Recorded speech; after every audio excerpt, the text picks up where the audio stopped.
सर। बधाई हो मिस्टर पिल्लई, इस केस को सॉल्व करने में तुम कामयाब हो गए। थैंक यू सर, ये आपका विश्वास और मेरी ड्यूटी है सर। सर आपकी परमिशन हो तो मैं भवानी मर्डर केस रीओपन करना चाहता हूँ। इस केस को आने वाला ऑफिसर हैंडल कर लेगा।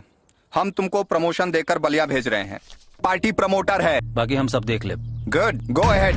अगर उसका कोई सपोर्ट करने की कोशिश भी करे तो उसको अपने रास्ते से हटा देना, जान से मार देना उसको। थैंक यू सर। देख लिए ना, यही था मेरा प्लान। तुम्हारे करतूतों के बारे में अच्छी तरह जानने के बाद भी तुमको इस केस का इंचार्ज बनाया था मैंने। तुम्हारे लिए यही अच्छा होगा कि तुम यहां से चले जाओ। कैंसल कर देला। आपन दर्द बाटे वाला बहन बहन मिलल बिया।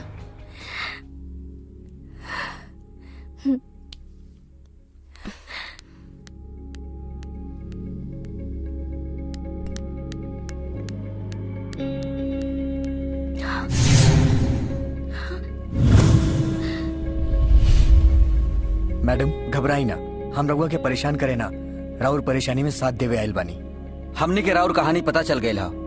हम कंधा से कंधा मिला के राउर साथ देहब, ताकि लाख दुश्मन वार करे फिर भी कंधा ना झुके। हम तो इंसान समझ के सहारा मांगे आयल रहनी, पर तू लोग तो फरिश्ता बाड़े। चली आई आई मैडम, चला।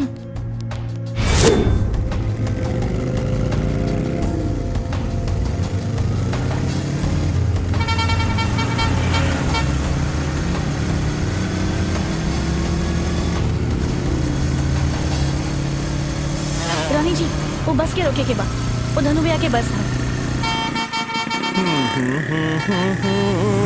कवनवा जब हम पहले गए नीना। रुका, गाड़ी रोका। ए, गाड़ी रोक।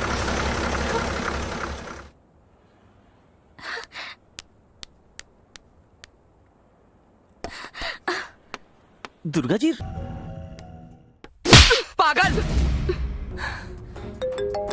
सर, क्या सर है? आपका फोन।